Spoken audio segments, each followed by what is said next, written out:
morning, boys and girls of all ages. I'm Charlotte Buchanan Yale, Director of the Museum of Native American History in Bentonville, Arkansas.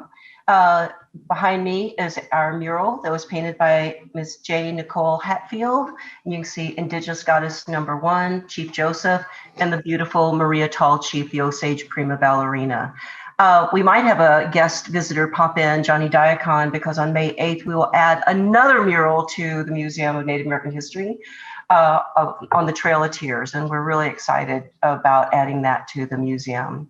I always want to acknowledge that we are broadcasting live from the ancestral lands of the original people of Arkansas, the Caddo, the Quapaw, and the Osage people, and that what we do today, that we honor the First people and what we continue to build. And this year we are dedicated to educational outreach, as well as the watchword of the year is indigenuity, which will take us to our Native American cultural celebration in October with the fabulous Dan Wildcat, professor at the Haskell Indian Nation University. And the theme is tradition meets innovation. I don't want to take up very much time because our guest today is so amazing, and I've been stalking him for a long time. But Hear Our Voices is curated by my good friend and friend of the museum, the beautiful Cherokee storyteller, Ms. Gail Ross. Good morning, everybody. So glad you could join us. It has been such a privilege and a pleasure to be a part of this series, Hear Our Voices. And I am especially pleased this morning to welcome Dr. Lee Francis IV for a lot of reasons. He's just swell to begin with, but also it's really important that people understand that Indigenous peoples are part of contemporary culture. All too often, people think of us as being relics of the past. And you cannot find a more powerful voice for Indigenous imagination in popular culture than Lee Francis. He is the publisher of the largest assortment of Indigenous comic books in the world with his organization, Native Realities. He founded the Indigenous Comic Con in 2016, and he owns and operates the Red Planet book and comic store, the only one of its kind in the world, in Albuquerque, New Mexico. I first met Lee when I met his father, Lee Francis III, who was a founder of the he was the national director of the Wordcraft Circle of Native Writers and Storytellers. And Lee carries on his father's work today as the national director. So without any more time wasted, because he has so much to share with us, please welcome a true Indigenerd, Lee Francis. Oh, hey, thank you so much for the introduction. Gawatsi hapa, tawastre drash, wahinome Lee Francis, washesh kawekame, if Americaname, washesh hapani washti. Good morning, everyone. As the introduction, the beautiful introduction of to myself and also in my traditional language. So I'm Lee Francis. My family is from the Pueblo of Laguna, which is about 45 miles west of Albuquerque, New Mexico. We're right there off of the interstate. You can see us off of I-40 for our St. Joseph's Church. It's on my dad's side. On my mom's side, I'm from the great state of Missouri, just a little bit north. So Anglo on my mom's side, but carrying on all of the traditions and heritages that I can as a multi-ethnic, multicultural individual and an indigenerd. So I will give a further introduction, but since today we're talking about stories and storytelling, I think I'm going to lead in with a story that I know. So I spent a lot of time in Texas doing my PhD work out of Austin, Texas, and had the chance to do a lot of storytelling and learn a lot of folks. And I think it actually combines really well in terms of what we've done with comics and what we've done around a new tradition of storytelling, blending visual medium with story-based medium. And so I'll kind of connect these up, but I always like to, it's a good chance to start with the story. Also, it's always weird in the digital sphere when I say, it's just like we are on traditional Zoom land. I do not know what that means, but right now, the office that I am hanging in is in traditional Apache land here in southern New Mexico. And not only do we recognize the people that were the stewards, that were the ones, the original cultivators of the land of so-called United States of America, but also we recognize that the people are still existing all around us, that this isn't just Apache land. A land is nothing without a people, and the people are still here. The people are still present, and the people have an incredible and beautiful future. And so that's one of the ways that we kind of throw out our indigenous recognition of our folks that are here. So I'll start with the story. This is an old story that I learned. It's from the Gulf Coast people down south in Texas around Corpus Christi, the Karankawa, excuse me. I usually put the accent on the wrong syllable. And it's a story of how the North Wind and the South Wind went to war. So this is your Saturday morning old school cartoons, just all oral tradition. So in the long ago time, there were two brothers, the North Wind and the South Wind. Now, the North Wind was the older brother, and you could certainly tell. He was all long-haired and gray with a long gray beard, and he had this kind of look on his face most of the time. He was that disgruntled brother. We all know that kind of case. He was the guy that always yelled at you to get off the lawn, and he always had some sort of words of wisdom about how everything was better in his day. He was pretty much a crank. Now, his younger brother, the South Wind, he was just the exact opposite. The South Wind had long, beautiful, brown, flowing hair, had that chiseled jaw of a Hollywood star in the 1950s, was always wonderful. He was the one that would stand out there in the sunshine and just look pretty. That's what he was good at, right? Now, the North Wind, he always liked it cold.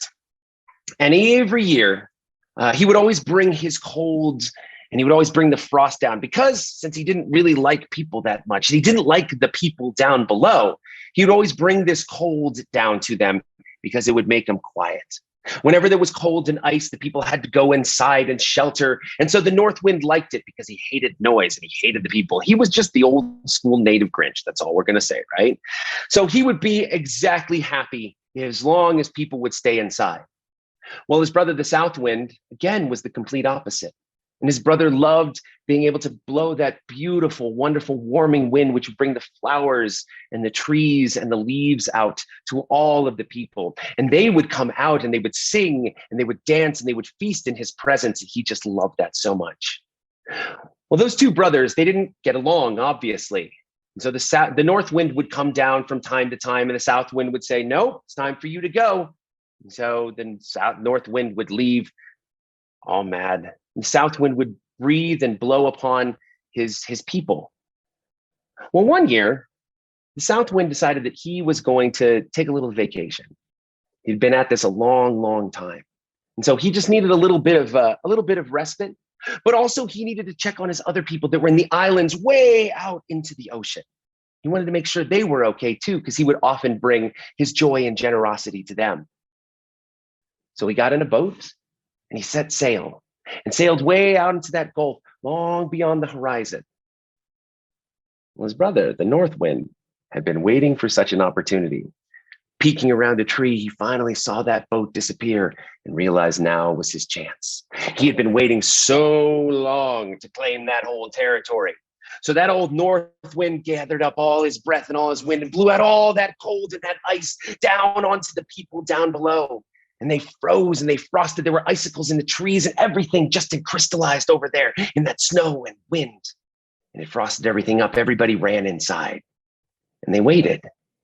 And every day that North Wind would come out and blow his breath across and continue to frost everything. And the people started to grow a little bit desperate down below because they were running out of food. And they were so cold all the time. They couldn't go outside and see the sun. And so they were beginning to get scared. And so they began to sing and offer up their prayers to the South Wind. They began to offer up their cries of desperation. "Please help us. Help us, south wind. Help us, brother wind. Well, those words, they carried and they drifted on the ocean, all the way out to sea, long where that south wind had gone to vacation. And he was there and he heard them and he realized his people were in trouble.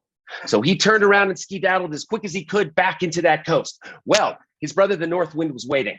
And as he came up upon that shore, that north wind hit him with a beautiful, cold, icy gust and blew him back out into the sea. Well, his little brother was not to be determined because he knew he had to take care of those people. So he tried again, and that north wind was waiting for him with a big gust, blew him back out to sea. Well, he tried one more time. And this time, that south wind gathered up all of his strength, all of his momentum, and he crashed into that seashore, boom, just the two of them. And they tussled and they tangled, and there was lightning and hurricanes and terrible tornadoes, and the people down below cowered in their houses, afraid of what was going on around them. It was the greatest calamity they had ever seen, with these brothers fighting against each other. Well, that older brother, he wasn't in the best of shape.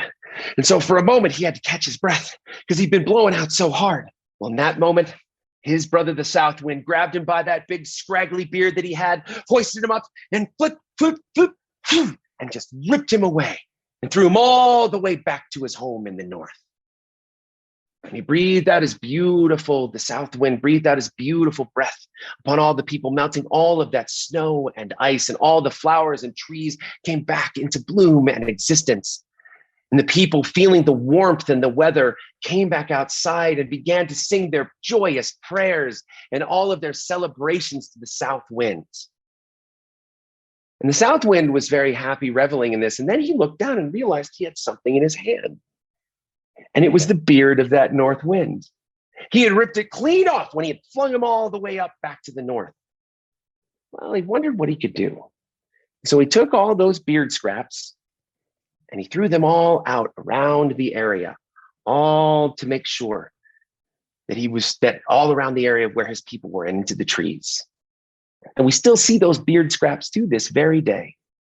We call them Spanish moss, but it is always a remembrance to his brother, the north wind, that he never comes down south anymore, because you always got to be careful when that south wind and that north wind go to war. Right. Thank you, everybody. Thank you. When I was in Texas, I learned a lot of these, tried to get as many of the stories as I could of the people, because I was telling a lot of stories in Central Texas. And there's incredible storytellers. Of course, I have one beside me on my Zoom side right here, one of our national treasures as a storyteller. So the introduction is always so beautiful. Thank you. And really, for me, I think my whole world has always revolved around storytelling. I grew up in a household of storytellers. When I was little, the only way that you could engage, we would have these great celebrations on New Year's and these parties with the family, but they weren't like, big fiestas and all the rest of that. It was always around music and story and art. And so I grew up in a world that was, just filled with stories. And the only way you could get your chops in, get to be recognized, is if you jumped in. And so I was telling stories. I think my cousin played a story of me when I was a little guy, probably about 4 years old. And she's got a tape of it. And it's me being like, I have a story. And then I told a story at this big gathering that they had, and everybody was recording it. So it's a long line of storytellers. My family, coming from Laguna Pueblo, we are related to Leslie Marmon Silko, to Paula Gunn Allen, to Carolee Sanchez, and of course, my dad, Lee Francis III. Trying to bring as many of these stories, and in new ways, contemporary ways, to a world that is very much viewed Native people in a non-contemporary view, right? So this idea of Native folks that many of us try to push back on as much as possible, that Native folks are creatures and relics of a past time. And I think that's also why bringing up sort of the land acknowledgement that I do is that we have bright and brilliant futures as well, that our stories didn't stop in 1890. Neither did our people. They did not stop in 1890, as history books tell us is the quote unquote end of the Indian Wars. The Native folks that, that I know, that I have engaged with for 30 years of my life at this point, have been present, have been telling stories, have been doing this beautiful work in art, in visual and traditional oral mediums as well. So I think I came by it pretty honestly. That's kind of the setup. On the flip side is that I grew up as a child of my generation with comic books and video games. My dad, not only was he a storyteller, but he was also a huge science fiction fan. So shelves upon shelves of science fiction. It got to the point where my dad because every now and then a book company would redo the cover for a book that had been in place. My dad was just like, I have to look at the date. I can't even look at the cover because I've probably read it at some point. So he consumed a lot of science fiction. I jumped into fantasy and comics. And comics for me in my household, unlike this number of people that I've talked to, comics were never a thing. It was just another way of reading. So my dad really encouraged my nerd side, right? My pop culture nerd side of being able to read comics and be a part of, sort of this pop culture comic book world. So the earliest ones that I remember getting is Iron Man and Thor. I was always kind of a Marvel guy, if you know Marvel comics, dominating the market these days, the kind of thing. It was like, those were the things that appealed to me. I loved Iron Man because I was of technology. Technology was super neat. I loved Thor because it was all about mythologies, right? These ancient, our relatives to the north and Asgard, and these were their traditional stories as well. And so those really appealed to me. So I carried my nerddom through my early life, and I really enjoyed my nerddom very much. I played role-playing games and video games and all the rest. And it wasn't until I really began teaching in about 2002, I returned home and began working at the Pueblo of Laguna, at Laguna Acoma High School, middle and high school, as a classroom instructor. And I was very young at the time. And so I was kind of like the cool teacher at the time. I was like, oh, I'm young. I was maybe 7 years older than some of the kids. So I was like, they could respect me. I was like, they don't, because they're all just like, you're old now. But for me, they were just like, oh, you're cool. You know what you're talking about. I was like, oh, sure. Mostly I was still just a nerd. But one of the things that I really recognized at the time, and because of my background in Native Lit and growing up with all of these incredible storytellers and writers in my household, was the bookshelves. Because I always look at a bookshelf, because you can judge a lot by somebody's bookshelf, right? You can judge a lot by where they are. And so looking at the bookshelves at the school, I recognized something, and it had been something that had been percolating for a long time. During this time, so this is the 2000s, coming out of the 90s, I think we had whatever we consider I think it's our fourth wave of Native literature. So during the whole block of the 90s, you saw all of this. That's Louise Erdrich's work. That's, the poetry scene is absolutely just, crushing the Native poets at that time. So you have a lot of poetry, you have a lot of adult literature, and then you have, at least on the mass scale, you had a small few kids books, right? So young adult, just young picture books and whatnot. And then there's this huge gap in the library section where there's no young adult, and there was certainly no comics that represented anything visually for not only Native kids, but just my kids, like the kids I was teaching. There was no Pueblo representation. Most of it was academic tomes, and a lot of those academic tomes were by non-Native writers. So you're telling kids basically in school to jump from picture books to Louise's work. I was like, that's a long stretch, guys. There's not a lot in between. That's going to be really intense. And even listening to the kiddos that I was teaching, we found that a lot of them at a certain point, they just didn't want to read the same, it was kind of almost forcing them. It was like, these are really classic books, and I think they should always be picked up. But they're kids, they're middle and high school kids. Of course, they're not going to want to read that stuff. They want to read what they find. They want to go searching through the shelves, right? In their little local spaces. And that was what kind of bumped. That was kind of the little bump that was necessary. And I was like, you know what? We should do more around books and comics and stuff for younger kiddos. And that was where the idea was born. And so I took a trip to the old country, to Cherokee, North Carolina, at the behest of old Bob Conley out there, when he was teaching out in Eastern Carolina. and it was the Southwest Writers Gathering out there, and brought out some amazing writers. And I had the chance to finally meet Miss Aragon Starr. And for those of you that don't know her, she is a NAMI award-winning musician, playwright. She's truly what we would call a polymath, right? She's an indigenous polymath, storyteller, musician, playwright, comic book artist. And she had just started finishing up her first volume of Super Indian, which she had adapted from her radio play by the same name. And it tells the story of what does she say? Of a mild-mannered res kid who ate tainted government commodity cheese and gained his superpowers to become Super Indian.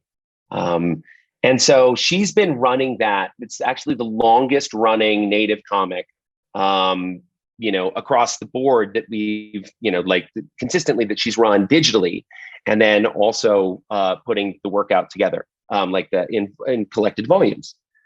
So she and I started chatting because she had been at a Comic-Con with a bunch of other Native artists. And I was like, we should do some comics together. We should figure some stuff out. And she's like, that'd be great. And so out of that, we developed, it was called the INC's Universe, Indigenous Narratives Collective. And it was the prototype of everything that we've done up to this point. Now, leading into that, just a little bit of history, you had Aragon Starr. Before that, you had John Proudstar with a comic book called Tribal Force, which was released in the mid-1990s, 1994. And John had a very similar idea. John was very much about the fact that superheroes you never saw Superman on the res, right? Superman wasn't coming out to rescue our kids. Batman didn't care about anything beyond Gotham. So where were our superheroes? So John set out to fix that, right? A generation prior to that, one of the icons that we look at in the comic book industry is a fellow by the name of Tim Truman. So Timothy Truman, out of Pennsylvania. He created the first Native comic book superhero called Scout. And it was a superhero that took it's post-apocalyptic. It takes place in a world where America becomes a third world country because no one else in the world wants to trade with us or play nice anymore. And so it's basically Mad Max in the Southwest. And his main character is Apache, and his main character fights against the mega corporations that still continue to dominate, right? And it was very early on. Tim has some lineal descent, Cherokee Nation, although does not claim it because it's not something that he has, but very interestingly, he has talked about his clan and he's showed his pictures of his grandma. And I was like, that looks very much like an Indian grandma. So, but Tim, to his word and in such a beautiful way, doesn't, he's like, I haven't lived it. It's not part of my thing. So it's not something I go around proclaiming. And in talking with Tim, I think that's really incredibly honorable, given some of the issues we have these days, right? As we know, in some of these spaces. And I say that with Gail right there. I was like, and I think that's been really beautiful for Tim. So I do him honor by recognizing that, but also respecting that he respects the community. This is not something that he grew up in. This is not something that was a part of his life. And I think that's super important. However, he does have enough wherewithal and heritage to write correctly and talk to the right people. And that's been really important, right? So as he's been creating this comic over the last 30 years, 80s, 40 years almost at this point, he has tried to do it the right way, which is very important. So those are the folks, those are the shoulders that we stand on. And so Tim created this, John created his piece, Aragon had his piece, and that was about the extent of like Native authored full publications up until the early 2000s. So here I am sitting around saying, well, what are we going to do? Let's start publishing. Let's start putting some things together. Let's start making some work to put that out into the world. Because we don't just, we need a little bit more. We need our relational places where all the artists can get together. And then we also need books, because otherwise we're not going to change it until we actually begin to tell these stories. So we started producing. One of the first ones that we produced was Teddy So's Captain Paiute. We produced the original Deer Woman, which was a vignette by I froze, Elizabeth LaPensée, wherein she tells the story of a deer woman as a protecting spirit for Native women. So it was her way to address violence against Native women from a vision that she had, right? So from an internalized story and perspective that she had to tell the story. And so deer woman, a little bit different than the traditional story, actually becomes a guardian spirit for Native women that are being assaulted. And so she comes out and stomps assaulters to death with her hooves, right? So she takes the spin on that. And that's really kind of the most important part in terms of what we create in the stories that we've been telling, is that how we're spinning these stories, taking some of these traditional stories, taking some of these new frameworks and bringing them into a modern context. And comic books really allow that modern context. This graphic media, this visual media allows a way for a lot of us to be able to tell new stories. We print a book called Hero Twins by Dale DeForest, which takes the hero twins, he's Navajo, Dene, from the New Mexico side. And he tells the story, but he sets the hero twins in the modern era in the 1990s. And there's still monsters about. And so these hero twins fight the monsters, except they fight them in the suburbs, right? And so what we're seeing is with most of these representations in comics is a way to break down the conventions and the visual representations that we've seen for 400 years of Native people, to combine them with stories to create something really new and unique, to create more superheroes. So that was why I jumped in the game. I jumped in to basically say, like, we need to have more material for young people.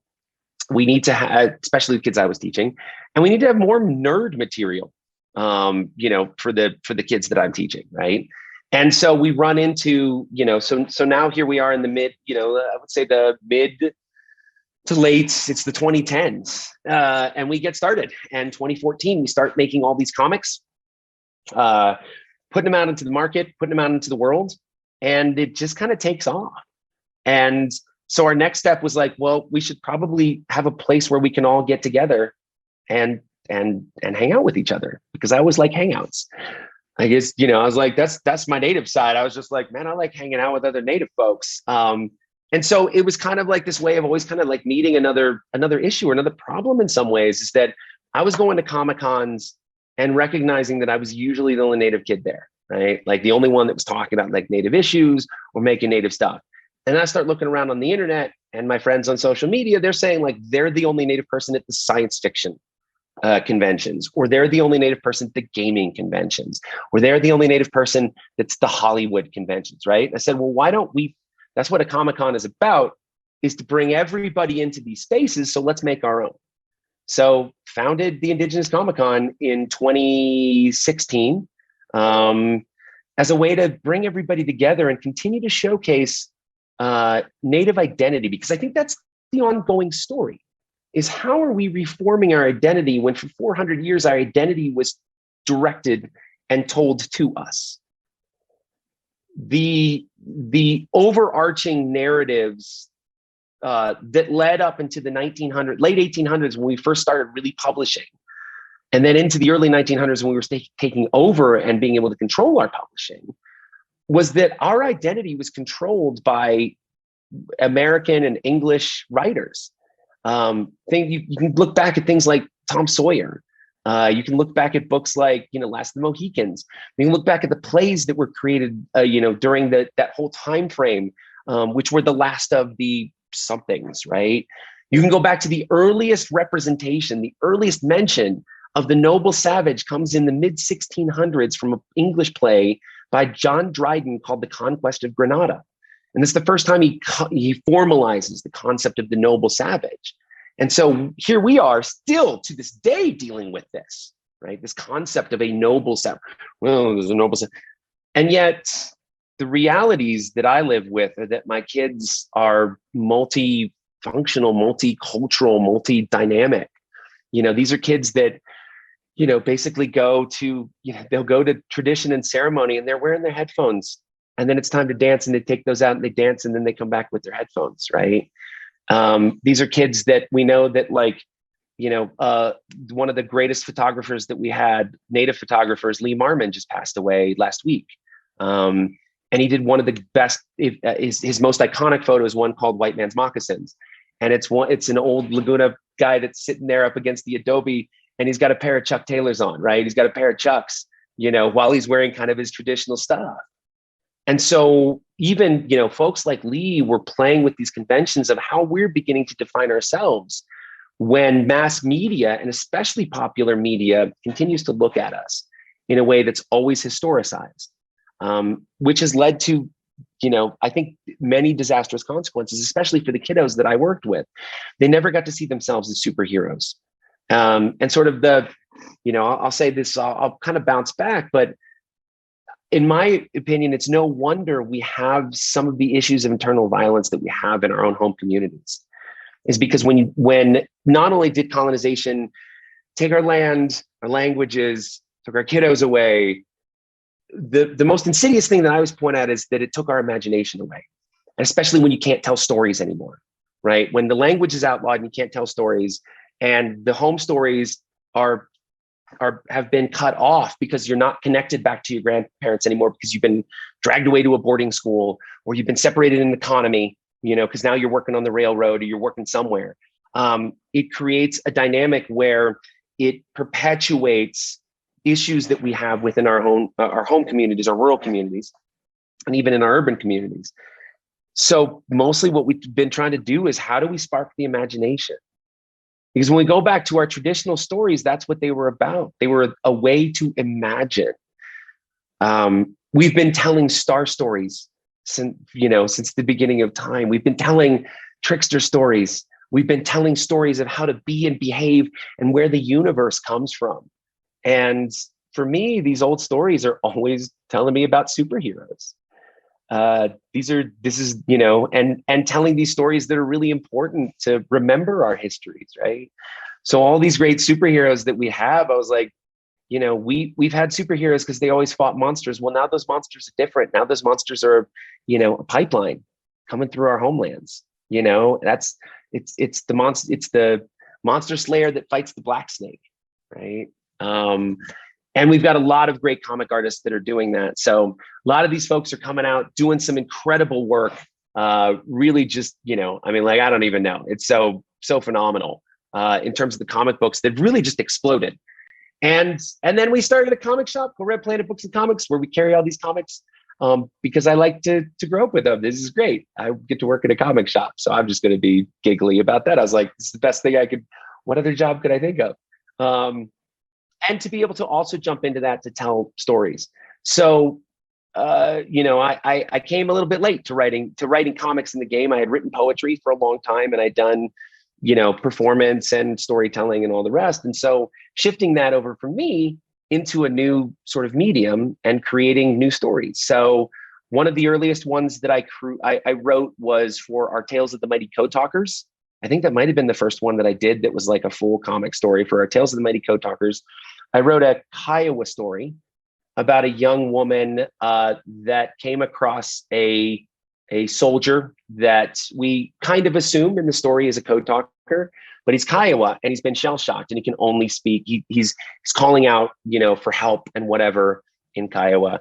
And, she's reminiscing about her husband or her love who went off to war, who was also Kiowa, because we have a strong tradition of service in our communities. And worked on that with Aragon Starr as the editor. And I remember when she was telling me, and I've served as the publisher, and I remember she was like, there's an actual story about that. I was like, no way. And I was like, I hadn't read that story. So I always feel like creation just put that into me to tell this story. She's like, no, there's a story that's exactly like that. It's a woman that, it was I don't think it was Kiowa, she said, but it was a Native woman that was serving as a nurse, and a dude came in and he was just hollering out. She recognized the language. And so she was able to actually help him and talk with him and kind of calm him down during World War II. So that was amazing. So, and then we were just like, well, let's, for me, it's like, okay, well, let's write some more stories and let's figure out what we can do. So one of them is, the first full comic I put out is called Six Killer, which is it's how do I describe it? It's Alice in Wonderland meets Kill Bill set in Cherokee country. So I had an idea way back because I like doing these sort of analogs of stories, like, well, what would it look like if we set Pinocchio, or what would it look like if we set Alice in Wonderland in Native country? And so I was just like, well, obviously I'm a Pueblo kid, so let me ring up somebody else that can help me up. So I rang up the fantastic and amazing Roy Boney Jr., who was going to be my original artist. And we started just talking through the script and just talking through what we were going to do and how we could take, like, how we could find the characters that would associate. And so we took Alice as this young woman who's, so Alice, her name is Alice Sixkiller. And she's the one that's kind of going through the looking glass and down the rabbit hole. And so we were like, okay, well, where's the other ones? Okay, well, we got Rabbit. So, so we can do that. So let's add Rabbit to it. And that's going to be, our March Hare as well as our White Rabbit. We'll kind of play on those. And I was like, who's the Mad Hatter? And I was just like, Sequoia. And I was like, absolutely, that's fantastic. So we're trying to figure out. So we just had fun kind of kicking back and forth. And then the Violence Against Women Act came out, and it didn't include Native women in the first go round. And it was really such an affront to me. And so actually the story turned a little bit darker at that point. Then it had to do with a Native woman getting revenge for the murder of her sister. I write adult comics. And so, like for older folks, for older high school kids. And so it turned into this, Alice's, journey through this is still kind of paralleled in a lot of this space, but it has to do with how she finds justice, how she finds, peace and healing, in a world where there's not justice for Native women. So that was the first one that I wrote. It was amazing. The illustrator I worked with was a woman by the name of Shoyo Albitre. She's Tongva out of Southern California. And we've had some really good comments. I think one of my favorites was that, again, what we've been trying to do was, and it was actually, I think, from Roy, or it was Roy or a fellow by the name of Brian Hudson, who's here in Albuquerque. He was like, one of the things that I really liked about the comic was that you didn't focus on the Native part. You added some pieces that were Cherokee that were important, and of course, vetting them. He's like, these were really important, but you didn't put the focus on that. It wasn't about being Cherokee. It wasn't about like, oh, this is a Cherokee. I was like, when I pitch it, I talk about that, but it's about a young woman who's trying to find this stuff, right? So, and then I got Roy to help me sprinkle some language in there. So I was like, let's add a few language pieces, because I think heritage language in your own comic is super important. I think that's one of the biggest things I always try to do, is throw in traditional languages, language base in the comics, because if a kid that's growing up like me as Pueblo sees that, right, or a kid that's growing up in Cherokee country or Ojibwe country or Penobscot country gets to see themselves represented and sees their own language in this space, it is such a dynamic change. It is so phenomenal to watch that. You just light up. Even the most cynical kid, and you can tell, because those kids are my favorite, because they're the ones that look like this. They're like, it's all right. And that's the best you probably get out of it, but they love it, because them well enough at that point. They're just like, they're because normally they'd be like, they don't like it at all. But this one, they're like, it's all right. But that it just like is heartfelt and meaningful for them. So moving on, we do, trying to tell all of these various stories. We're trying to tell stories. Now we're here in our 7th year of publications. The most recent thing that we put out prior to the pandemic was called Ghost River, which is a really important story to me. It's the Ghost River, the fall and rise of the Conestoga. 1763, December 1763, a group of frontiersmen from the frontier of Western Pennsylvania decided that they were stirred up and stoked up, and they decided they were going to terrorize the Native folks that were there, which was the Conestoga people. We're not quite sure of what they called themselves. It was one of the big debates that we had in the comic about what name should we use. They're also known as the Susquehannock, but we don't quite know what they called themselves, because essentially in December of 1763, their people were, that group of what we know as the Conestoga, were eradicated. They ceased to exist as that particular group. Many of their many of their kin and relatives, they moved into other communities. So several of them went to Lenape, others went, north into, Haudenosaunee territory. But that group ended. And so we tell the story of how there's, history is quite fascinating. And so there's all these little interconnections and weavings. And we tell the story of why, as part of why the Quakers, for the first and only time in American history, took up arms. to defend the native folks outside of Pennsylvania, outside of Philadelphia, to defend Lenape. And so, in telling that story, one of the main things that has been present for me is to tell the story of the people themselves whose voices never made it into publication. Our stories have been, for 300 years, have been told by other people.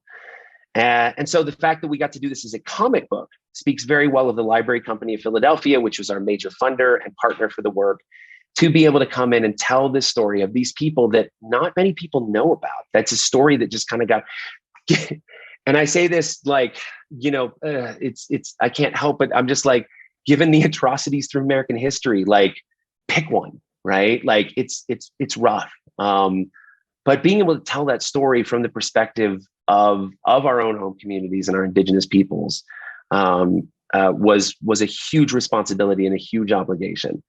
And I think we did it right. We've had some really good feedback from some of our elders and from some of our folks, and some folks that never thought you could do it in a comic.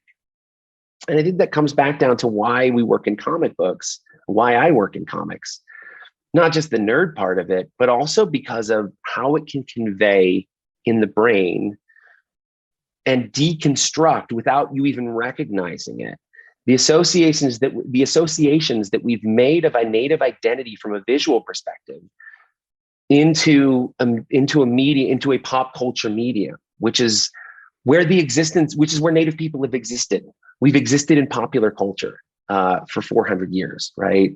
And that's a good and a bad thing. It keeps people remembering us. So, there's a lot of places where erasure doesn't hold, but also trying to represent native folks in modern context, even the modern context of 1763. What would people have been in Philadelphia dressed like? Well, we see the pictures, but the pictures were not painted by us. And so what do they wear? Oh, they're always wearing traditional things and the most elaborate headdress, and they're all of the fanciest things that they have. And I was just like, I'm sorry, hold on a second. Two things are at play historically with native folks. Either let's say if this was captured as true, they were dressing up for a photo, which we all do, right? Or a painting at the time, or they were dressing up for a particular, reason. They were going to go meet with people for a business meeting. Because I'm like, man, I don't know anybody that goes out like that. Even the vendors at the powwows, when we think of the powwows, man, dude, feast days at our place, ain't nobody dressing up for that. They sit back, they're like this, and they're just like, or they're beating, or they're doing whatever. They're like, like you're comfortable. You got to sit outside all day. It's hot. Why am I going to put on like all of my regalia? And I know, Gail and I both do. Sorry, I'll wear my regalia when I'm like, that's my time on, and maybe I'm wearing it the whole day, and I'll put that on. But after that, I got jeans. I'm not going to karaoke like that. I'm going out as a native person in probably Western, potentially colonized dress, whatever we want to term it as. My indigeneity is not defined by the media that has perpetuated that for 400 years. So comics are the best way that I found to be able to change that. Our comic characters are authentic in many ways, right? They're authentic to who they are. They're authentic from their own home communities. And part of the last is what a lot of the things that we've been putting together. So this is a sneak peek for some of you out there. We haven't released anything, but this will be nice. So we're going to tease you out with a few things that are coming out.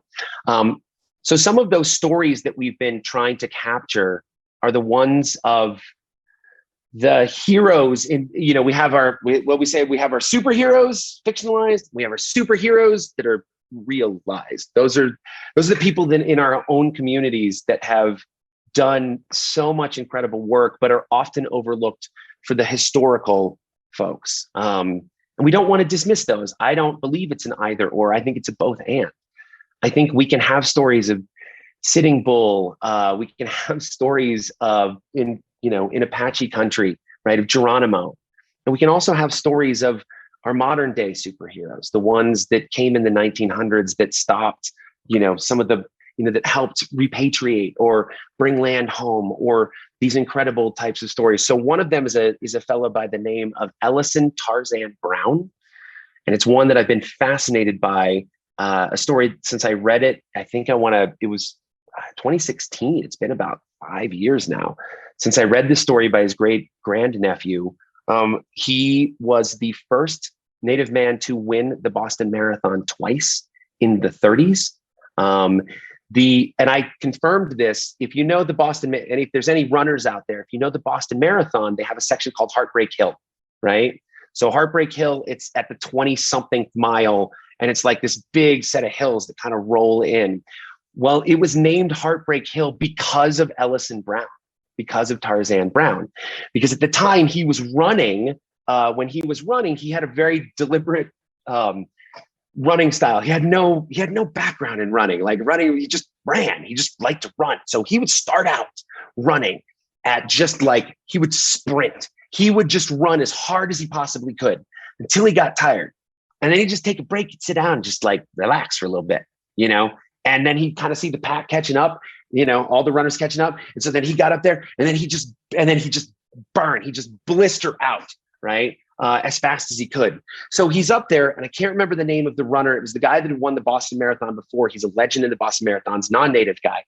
And they were coming up on this hill, and Tarzan, Ellison Brown, wasn't really paying attention. He just thought he was well ahead of the pack. He didn't know who was behind him. So he's just plugging along, some mile 20 something.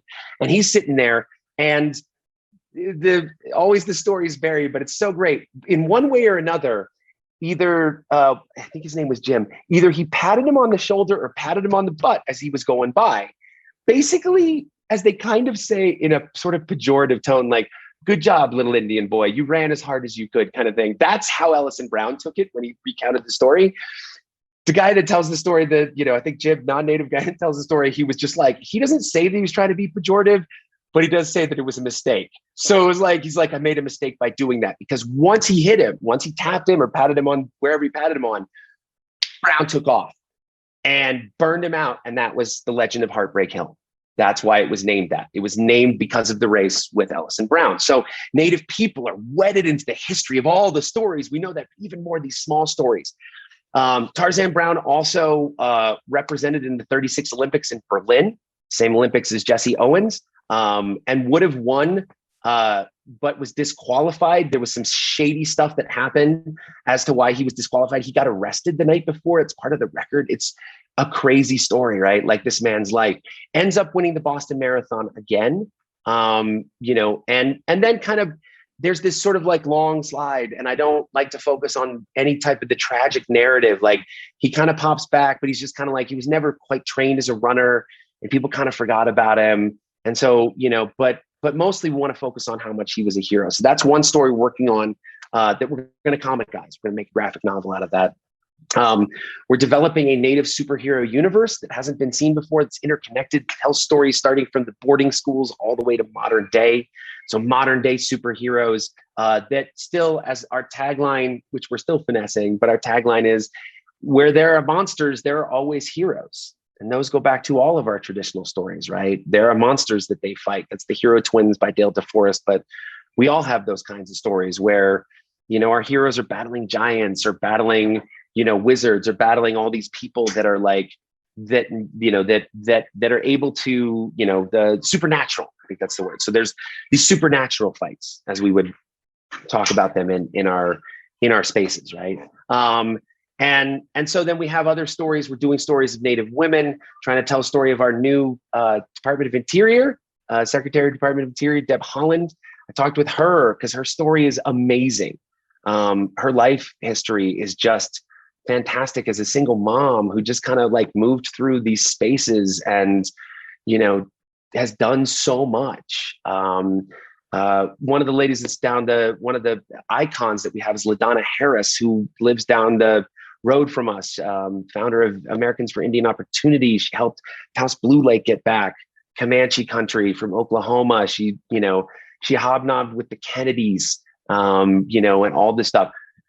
So these are all the stories that we seek to tell, and this visual medium of comics being something really key and important for the work that we do, because it allows for the artistic intent to make this deeper, to make it more heartfelt, to bring in all of these pieces in just a really, really beautiful and dynamic way. And I think it's probably one of the best ways of telling stories. So that's my long talk. Now I have some questions. I have a couple of questions, so I'll answer some questions too, and I can take more questions. So the question was, what are some things writers, artists can do to include more diverse characters in their stories without it feeling performative? That's a really, really good question, right? I think don't do diversity for diversity's sake, right? If you're non-native, if you are native, if you're Black, if you're, Asian American, Pacific Islander, if you're any of those, just tell, I mean it truly and honestly, tell the story. I think one of the things that we've kind of moved into this range is that, like, if there's not a reason for diversity, don't be diverse, because it actually does come off as performative. But if you can find ways to bring in characters and components that are actually going to help the full narrative, that's what you got to aim for. It's basic storytelling. It's moving away from the concept of food, feathers, and fun. More often than not, Native folks are thrown into a story because somebody wants to have some sort of dynamic representation where they go to a powwow and they see everybody at a powwow, right? Man, go back home afterwards with the powwow, or where they see the kids down at the Dairy Queen, because how can you tell? It's the battle that we have in terms of contemporary storytelling is, how can you tell if somebody's native if they're not wearing a headdress, right? And I say that very broadly and facetiously, but that's kind of what it's come down to, right? How can I tell if they're native if they don't have a feather or they're crying? I mean, like, over trash, like that's not true. How can I tell you're native? Just come out to the red, be native, right? Like, we do things ceremonial. Sometimes some people don't. So you're actually just telling stories of people. If it takes place on the res, have you visited that res? Do you know what that's like to go out and walk amongst those folks? Can you tell that story honestly? Can you tell it without adding the trappings? Like I said, I wrote Six Killer outside of my own folks. I went into it knowing full well that I was doing this, but also spent time, my illustrator was Roy Boney Jr. I spent time talking with him. It was like, hey, where are we at? So it's also what we call the vetting process, where we're not throwing all these things in there. And so it doesn't become performative or stereotypical or misrepresentational, because it's not trying to just throw a native person into the mix because they're native. It's what story, looking at the story. I think the hardest, or the hard question that I always ask is, can you take this character out? Does it make a difference, right? Then you don't need that character. You don't need to have that character in there. I get questions a lot of times about, like, analogs. Can I write something that's like not native but tribal? I was like, cool. Like, if you're not like, yeah, you get to make up anything you want. There are tribal people all over. There's tribal people in Ireland. There's tribal people in Afghanistan. There's indigenous people all over this world. Okay, if it's fantasy, do what you're going to do. But the performative parts are just like, and they do a crow hop. Oh, come on. I mean, like, honestly, like, in that sense, I was just like, why are you throwing that in there? Make something up, call it a different name, do these various things, but make it more. I mean, my work is always around, like, how is it dynamic? How is it authentic? Write from your space. And if you're not writing from your space, make sure you're talking to people. As Native folks, one person cannot speak for a tribe. One person cannot speak for all the people. I'm fully aware of the way that we frame that, right? We say that all the time. I was like, I don't speak for the entire Pueblo of Laguna. I speak for myself. I speak for indigenous country. I don't know. I can't even say that, because I got a lot of other nerds that be like, shut up. And we fight all the time about nerd stuff. It's great. But I think that if you're not even going out there and talking to folks, you end up just doing like a Wikipedia version, and it is performative. Here's a prime example. They did an interview with me 10 years ago, 8 years ago, something like it. It was a while ago, when J.K. Rowling of Harry Potter fame put out her Americanized version, right? And had the American versions, and it was disastrous. And I was like, I still like the English version. That's fine. I mean, like, I'll read but I haven't read the Americanized version, because what it felt like, and I read through it, and I was like, it basically was, she went onto Wikipedia. She's throwing places, and stories and characters into places that they never existed in. She's crossing over concepts and ideas that don't make sense, because we know fundamentally she's like applying Western modes and models and putting them on our folks, which is what we've always done which is what we've battled against in pop culture for Indigenous voices and for Native voices, is that I think one of the ones was she threw in like, oh, that our religious leaders, our medicine people, were really jealous of the wizards and they were really angry at them. And so they were always trying to undermine them. And I was like, you don't know Indian country at all. You have no idea what you're talking about. Like, even pre-colonization, we recognized gifts. If somebody had a gift to help the community, then they were revered. This has been seen. This was documented. So the idea of what she was putting on was an Anglicanized version of religion that was no different than what they did between the Irish and the Celts and the English, that the priests were always mad. And so she just tried to analog it. So that's the part about storytelling. That's when it became performative. So you can see that as a prime example, that it was like, that wasn't even about our own folks. You didn't even bother to check in with anybody, because we would have told you, like, our medicine folks, and if there were sorcerers and wizards, they would have gotten along great. They would have been totally fine together. One takes care of the soul, one takes care of the magic. As long as you're taking care of the people, that's how it works. And they would have all, I'm not going to say there's not internecine, whatever in our communities, because that happens with peoples, but they'd all been fighting each other. That's what we did. Like, no, I don't like you. I don't like you. It's like, okay, fine. And that's how, well, you got a wizard? Well, we got a wizard too. That'd have been much more, honestly, if I had read that'd have been much more interesting than this just, what we call a ported English version into our space. So I hope that was a good example. Great. Question. What sorts of challenges will your upcoming comic universe characters face? Great story. Great question. So we've got several stories that are going to take place over multiple time periods. And a lot of them, they're facing current modern issues. Monsters, first and foremost, monsters, right? Battling monsters. I know the comic book medium, punching a monster in the face. Listen, I just spent 2 nights ago sitting down watching Godzilla versus Kong. I did not care about the people. I didn't care about a plot. It was a giant monkey fighting a dinosaur. And I absolutely just sort of baseline that. I don't want to upset anybody in the cybersphere. I know the difference. I like both of them. I watch the Monsterverse, but monsters fighting, always exciting, right? The monsters are the allegory, right? So the monsters are the allegory for what's going on. In one of the early stories, or one of the later stories, which we're calling Good Indians, it takes place in a boarding school, modern day boarding school. It's the last chance for some Native kids. Well, the folks that run the boarding school are bringing Native monsters to test, on the Native kids in this space, right? And to see what happens with them. So they're fighting, the kids are fighting the monsters, but essentially they're still fighting colonization, right? But I don't want to go at it like that. I don't tell a story being like, let me tell you how bad colonization is. That's not how we tell stories. Like, you don't tell stories, you don't tell good stories. And I truly mean good in the sense of that has an aesthetic value, by just telling people, like, don't go do that, right? You don't tell that story. And especially for kids, they ain't going to listen to that. If you tell them not to do that, they're just going to go do it, right? So you got to tell them a story around it. That's why you tell a story of, like Coyote. And what happens with Coyote in all the old stories? Brother gets crushed, gets run over, gets, squished by a boulder, gets his skeleton pulled out, gets his brain bashed in by rocks. I mean, like, they're violent stories. Like, we didn't tell a story. Like, these are stories that are supposed to just scare the ever-loving cripes out of kids, because we don't want you to go do this stupid thing, right?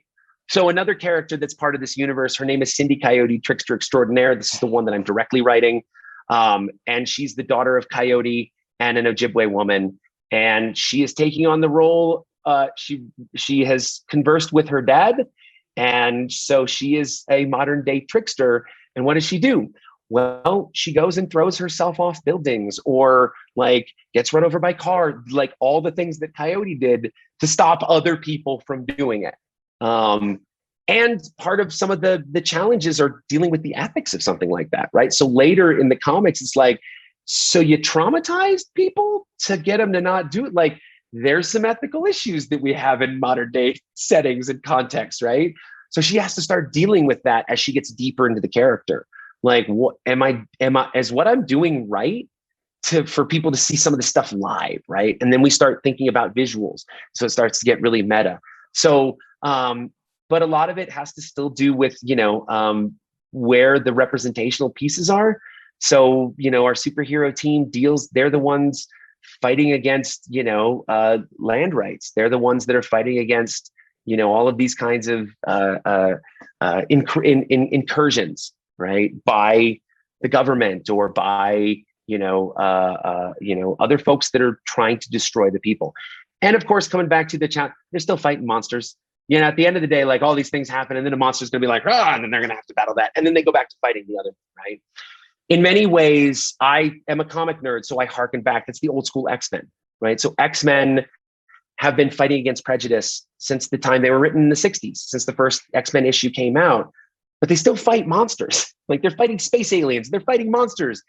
And they're also still having to deal with a world that absolutely rejects them and does not want them to be present. That's the kind of battles that our native characters are going to fight in this native universe. The fictionalized characters, the real characters, they've been fighting this stuff the whole time. So those are the ones that were absolute, that's what they've been fighting against prejudice. So yeah, that's the challenges they face too. So it's the parallels. And to give heart and spirit to our young people that are reading this stuff, right? This is the idea is if they can imagine themselves being superheroes, they can imagine themselves in this way, they're more likely to be able to take these tracks to create more art, to create more exciting, things, and to try and find different realizations. Our non-native counterparts have just loads of books, and we don't. And that's what I'm trying to fix. Our kids need these models. Our kids need this stuff that they can hold on to and clutch to help guide them through very scary times. And that's kind of why I try to do the work I do. Yay. Yay. Lee, you are a big, giant gift package of the direction that our heart is in. And we're going to pick this up where we left off definitely this week, but we have one more question here. Oh, there's one more question. Can I answer this last question before we? Yes. Okay. Can you say more about the types of media formats that the comics are working on, or that you're working on are? Are they hard copy traditional format or digital versions of traditional comics or something else like video, webpage, etc.?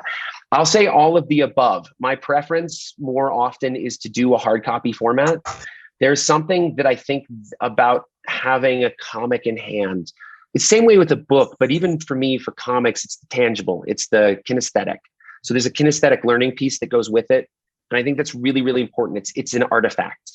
We try to throw some extra things in, signatures, all that other stuff to make it more meaningful and more worthwhile to hold on to. But we also know that's really hard for a lot of folks, right? Shipping overseas is insane.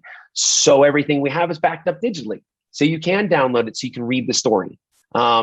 And then we are working on things, more video and animation, right? So a lot of it is like, all right, let's take the characters and what do we want to do? Yeah, some anime stuff and cartoon, like what can we do? Some small versions of things like that.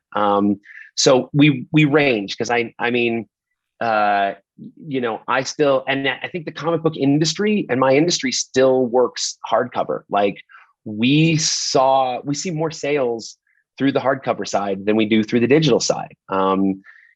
Getting a book in front of a kid is still something important. And if it's a quick one and they're just going to read and toss, that's cool too. Because we all did that. That's why comics are so valuable, because the people that decided to put that in a bag those things are now worth thousands of dollars. Right. So, the kids that are reading it, like I was at the time, I was like, I use them because you can reuse them. So I love the physical, because I cut the characters out of the comic, and then I would like put them on a notebook, or I'd put them in like I'd use them to trace around. So like those were always, so I think that physical, you can't do that on a tablet, right? Like you can, I know the technology is there, you part it a picture, you can trace around it, but like you can't put it on a notebook, can't put it in your wallet.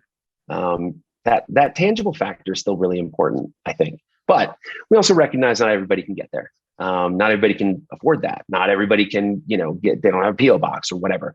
So there's digital versions, and then there's, and then all the other media versions that we hopefully have planned that they take so long because they're very expensive to animation, any type of animation is expensive. So, but we're working there, and hopefully we'll have more to share and show, and all of this wonderful visual stuff as we keep building. Before we go, don't go away, because Nope. I have a guest visitor for you right now. I'll get out of the way.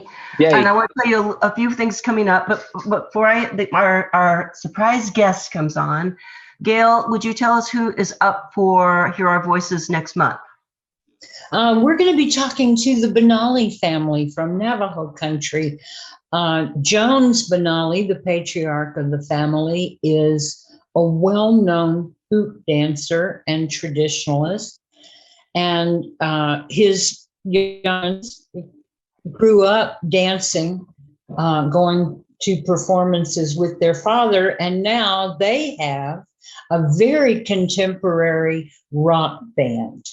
And the entire family is perhaps best known for their advocacy on climate change and protecting the earth and the water.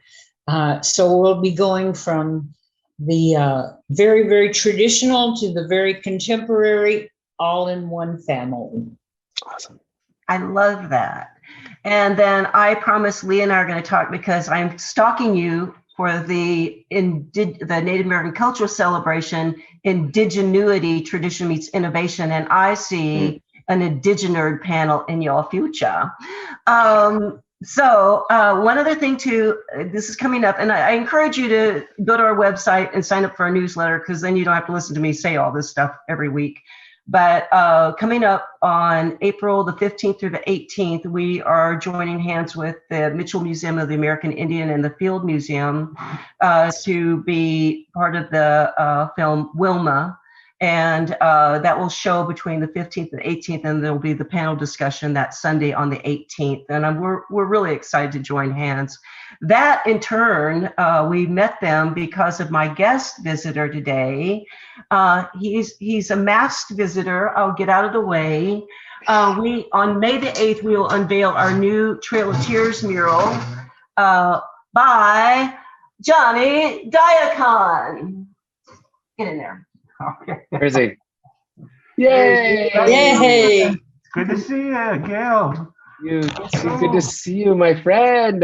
Yes. Take that mask off. Nick, here's big on David. I'm not better looking.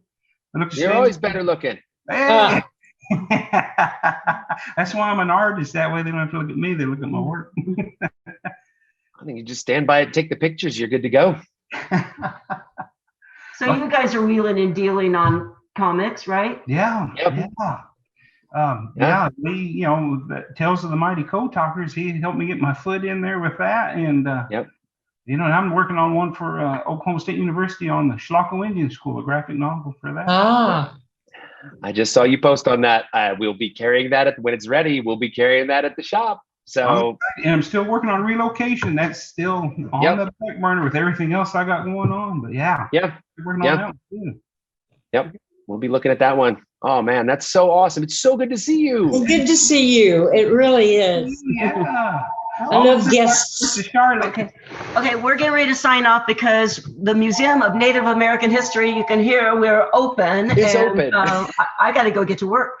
But one more thing, I just want to say, Earth Day on April the 22nd, we will have green shovels and break ground for our indigenuity garden that we're working with the University of Arkansas Landscape Architectural Department and the fabulous Dan Wildcat. I stalk him all the time, and he's kind of like you, Lee. When I around him for an hour, my face hurts because he makes me smile so much. Let's see, what else do we have? Well, go look at the website. You'll find out. So we're busy. We're busy people. We're busy. I do want to thank Evan and Siavash. We could not do this without them. Without you. Because I am a tech nerd, which I know nothing.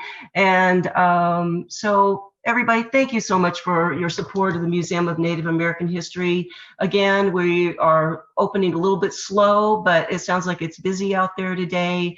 And we do invite you to come by. We're right in the corner of Northwest Arkansas by 39 different nations in Oklahoma.